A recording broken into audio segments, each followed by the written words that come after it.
In this video, I will be talking about making shift trades on when to work. First, we will review the policies on trades. To minimize scheduling confusion between student employees, supervisors, and administrative staff, all substitution requests will be agreed upon by both employees and accepted or denied by a member of the operations leadership team more than 24 hours prior to the scheduled shift. Last-minute substitutions, those less than 24 hours prior to the shift, are heavily discouraged.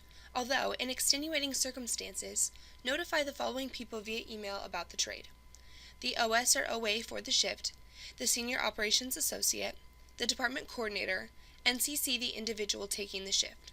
All substitutions are the responsibility of the employee, not the OS or OA. If the leadership team notices any inconsistencies with department policies, they will follow up with the offending staff member. When looking for a substitute, please begin at least 7 days prior to the shift you are trying to cover. All employees are required to find their own substitutes. In an emergency situation, contact the Operations Specialist or Associate and the Operations Leadership team. This is how to navigate trades on when to work. After you've logged in, open up the Trades tab on your home screen.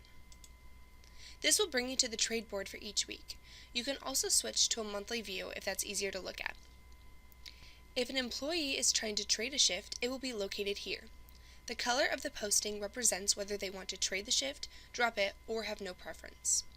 If I want to pick up or trade a shift, I simply click on the shift itself. Sarah's is listed as drop only, so I would click pick up this shift.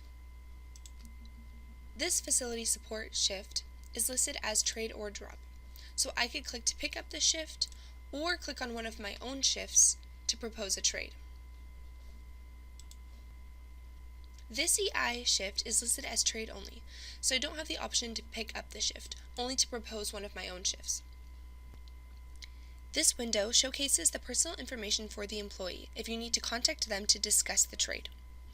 It is best to communicate with the person first to see if they can work your shift before trying to offer the trade over the program. If you've already discussed and decided on a trade together, click on your shift and it will be sent to them to approve the trade. Let's say Andre and I have decided to trade his Saturday EI shift for my 3 to 6 shift on Thursday. I simply will click on my own shift. Are you sure you want to offer this trade? Click OK, and it will be sent to Andre for approval.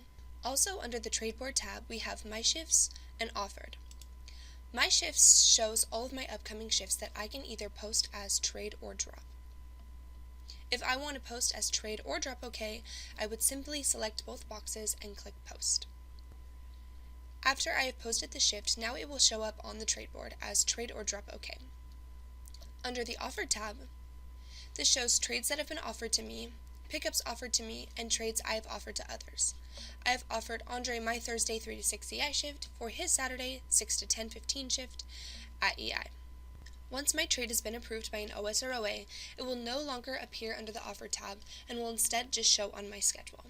Performing trades on when to work is fairly convenient and straightforward. If you have any additional questions on how the trade process works, reach out to one of your OS or OAs or refer to your student manual.